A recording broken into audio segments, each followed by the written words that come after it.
Hello, we're looking for Ralph Johnson. Well, guess what? You found him. We got him. How you doing? My name's Dustin. I'm calling from KMSU Radio. KMSU. And How are you? We're good. I'm here with my co-host, Ton. Hey, man, how you doing? Hey, what's going on? Not much. Giving you a call. How's the weather? How's the weather there? Because here in Southern Cal, it's a little gloomy this morning, and I really can't take it. Actually, it's awesome here. It's like What? Record highs. It's like high 60s and sunny. I feel bad for you, Oh, man. man, that's what – you know what?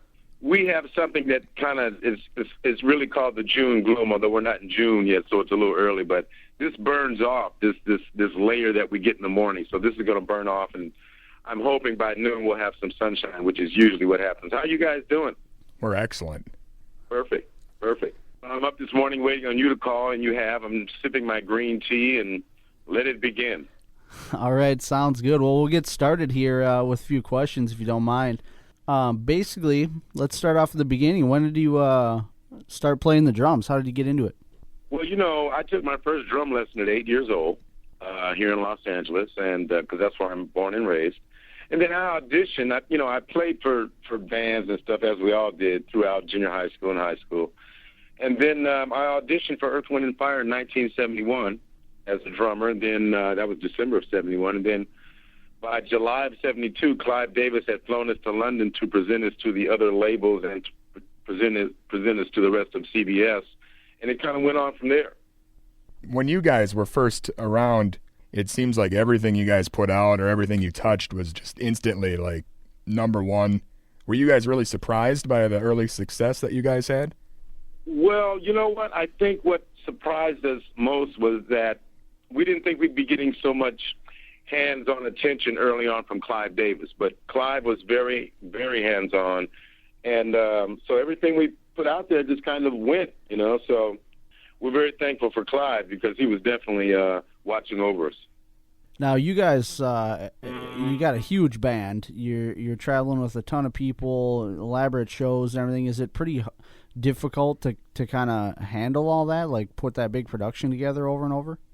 Well, no, not really, because at this point we've been doing it now. We're going on 41 years, and the organization runs very, very smoothly. There's nothing for myself, Philip, or Verdine to do on a day-to-day basis except get on the bus and, go to the next city. But it kind of takes care of itself once we get it out there and it starts rolling along. Yeah, I suppose when you're talking about that, it kind of goes past the whole band thing and sort of turns into more of a corporation in a sense.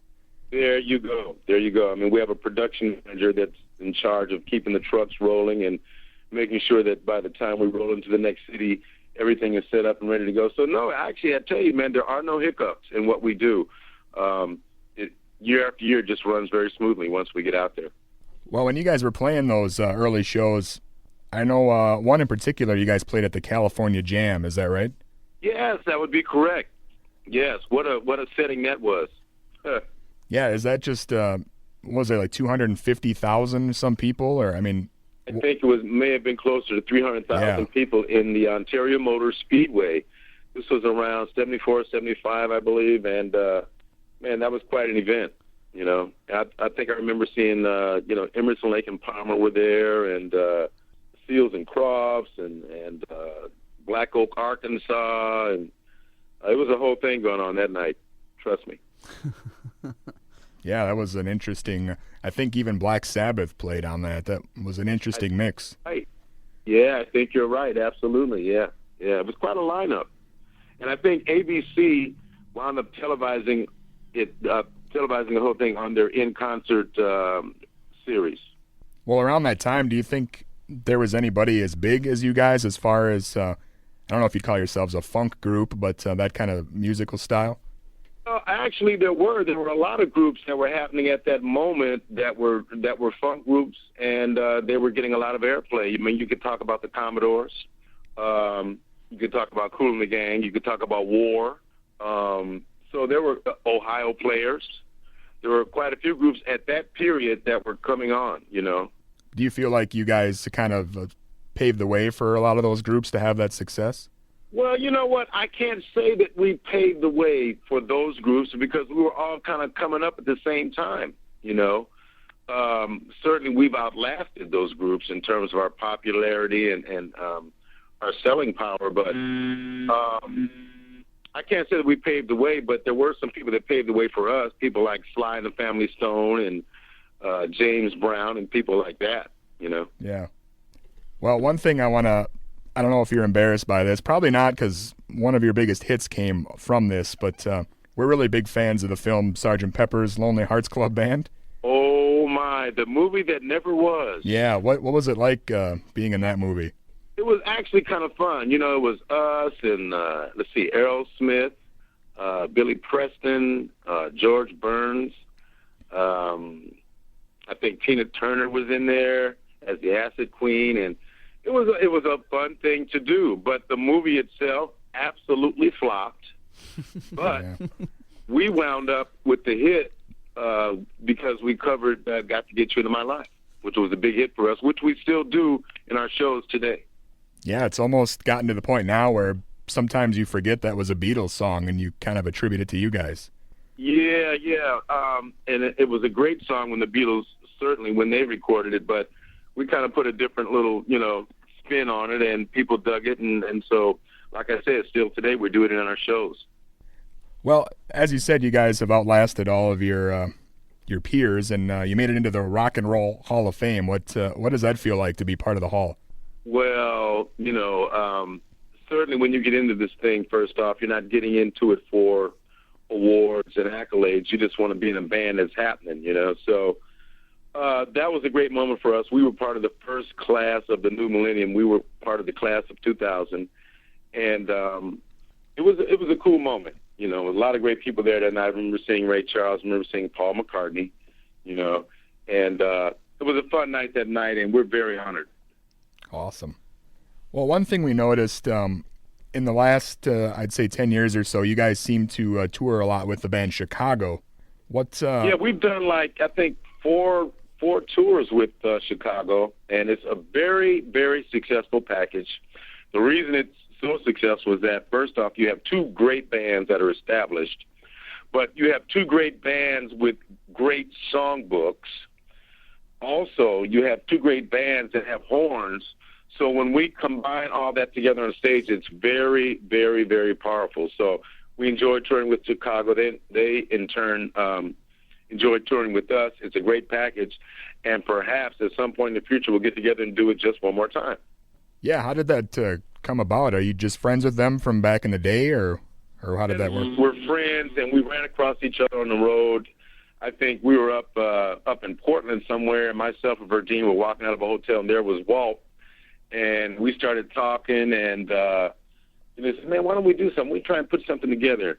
And at first, promoters, didn't like the idea, and they wouldn't pursue it. And finally, man, we just somehow just kind of got strong-armed, and we brought it together. And it's what people still talk about that tour today. They love seeing us together on stage.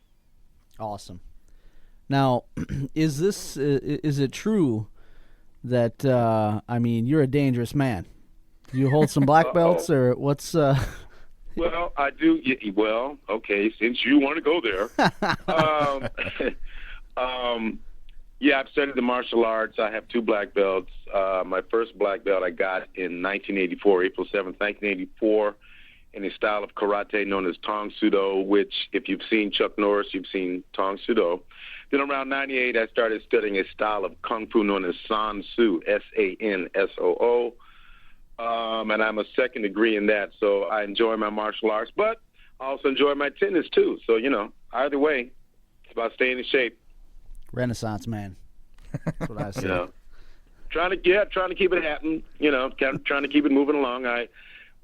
When I get clear weather out here in Southern Cal, I take my go-kart out to the track and we do some laps, so I try to keep a lot going on. Awesome. Sounds great. Well, is there any upcoming projects that you're working on as far as... Well, we're currently in the studio putting the finishing touches on a new CD, which we expect to have out by about July or August. Okay. The other thing is, this year we're doing more of what we call the orchestra or symphony dates.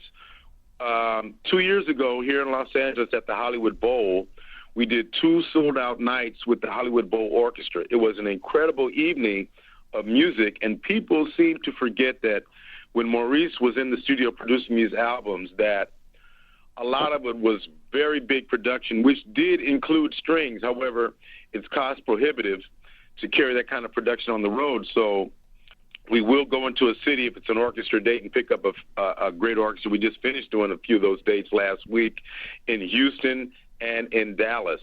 But so about 12 of our dates in June are what we call orchestra dates. And if you've never heard Earth, Wind, and Fire with the orchestra, now that is something to hear. Wow, yeah, I bet. Yeah, I bet. Yeah, it's pretty incredible. It's pretty incredible. So the new album's coming out, you think July or August? Yes, all new material, and it's going to be a lot of fun. We're very excited about it. Yeah, sounds great, man. Well, do you have anything you'd like to leave us with before we let you go? Catch us, I will say this, catch us on the road this summer. You're in for a full night of music. You will hear the hits. And to those that have joined us previously, we thank you for your support because we still enjoy what we're doing. And we look forward every summer after summer, year after year, coming on the road and meeting our fans. Sounds great. That's awesome. All right, well, thanks so much for talking with us. Hey, man, not a problem, man. I hope to meet you guys this summer somewhere. Yeah, that'd be great. All right, well, sounds good. Look, enjoy your sunny day. I'm waiting for the sun to come out here. All right, good luck. All right. All right, guys, thank you. Bye-bye. Bye-bye. Bye.